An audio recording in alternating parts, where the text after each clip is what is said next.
Take your dog to work day. So we have a special guest, plus Chuck, for this Friday Flicks today. But you know, W.C. Fields once said you should never work with children or animals, and here I'm doing both.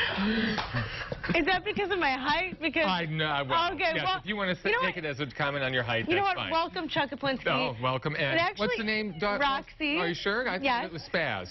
Well, it also might be Spaz. Yeah, I'm but I'm not Spaz. sure. But we do have two kind of animal-themed movies Are you here. regretting this, by the way? Oh, absolutely. But anyway, let's start off with what you say is a really great movie, right? Yes, let's talk about that. And, of course, I wanted to focus on that. Well, so much for that this morning. Movie called American Animals, one you probably haven't heard of, but I desperately hope you try this out. This is an incredible true story. This is based on a robbery that goes horribly wrong at Transylvania University, which is outside Lexington, Kentucky. There were four guys there, four students by the name of Warren Lipka, Chaz Allen, Spencer Reinhardt, and Eric Borsick.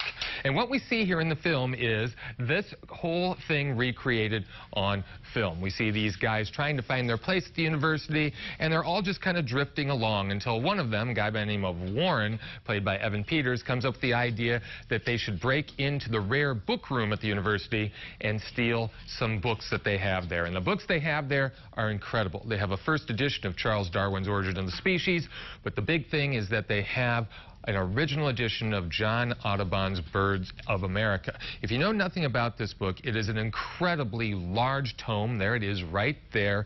And they do some research, and this thing is valued at about $15 million. This is back in 2004. They start watching heist movies like Ocean 11 to figure out how to plan this whole thing out, and they are convinced this is going to go off without a hitch. Now, this is fascinating, but here's what's really fascinating about this movie. You've got this thing being recreated on the screen by these four actors, and then the director brings in the four real men who did it. And as we watch the movie, we cut to these guys, and they give us their recollections about what happened. And what's interesting is that their four recollections don't always match up.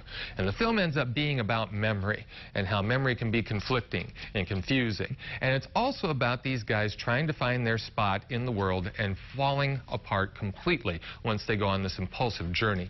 The other interesting thing about this is that all four of these guys ended up doing jail time. So as we visit them today, you see four remorseful men who are trying to figure out just why they decided to do this thing and how it really screwed up their lives. American Animals, it was one of the most surprising things I've seen. I really loved this movie. Yeah, it looks really, really good. And I like the cast, too. A different array of people. Yeah, real young people. Very energetic film, and you really...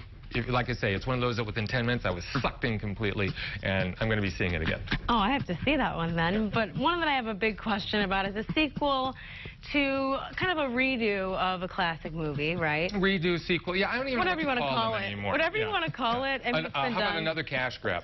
Sure, with Chris Pratt. So that's a good grab right there. Chris Pratt for you and Bryce Dallas Howard for me, and a bunch of dinosaurs for everyone else. And there we see one. He's kind of drugged out there.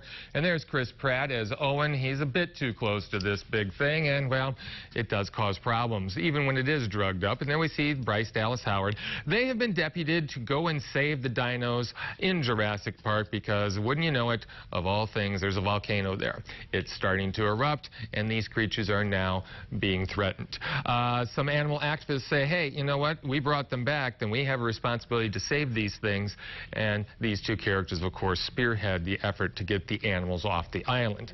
They do, and that's when things really start to get interesting, because these animals are taken to what they think is a refuge, but it is in fact a place where a bazillion gillionaire is going to start auctioning these things off to be used as military weapons. And in a sense, the last half of the filming turns into a haunted house movie, because these things get loose on the island and they stay prowling around a mansion and the grounds, and it comes really, really creepy. There are no surprises here. I mean, what you see is what you get, and if this is what you want, you aren't going to be disappointed.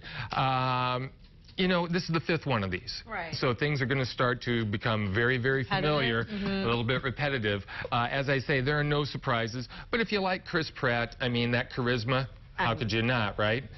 I can't really comment. Oh, right. You know, he helped save this thing because of his, you know, boyish, goofy kind of take on it. He does have a charm. He does. He does, completely. And that really helps. It really does. I really liked him in Guardians of the Galaxy movies, too.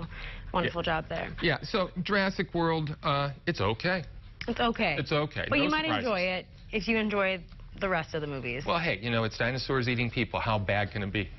I'm still going to see it. How bad? Exactly. Regardless. You're still going to see it. So how bad can it be? Yes, but another thing I want to point out, Chuck, is that you are on social media and you'd like more people to follow you. Roxy already wants to follow you. So, will Roxy like me? She will. Okay. Positively, yes. Oh, Absolutely. we almost made it, gang. Out of fun. We almost made it. But if you guys want to check out Real Talk with Chuck and Pam, they're fabulous. They put a lot of fun posts up and a lot of their favorite movies that you might not know about. So it's kind of cool. Check those out. Thanks. All right. Thanks, Chuck. Thanks, Rox. We'll be right back with more of The Morning Show.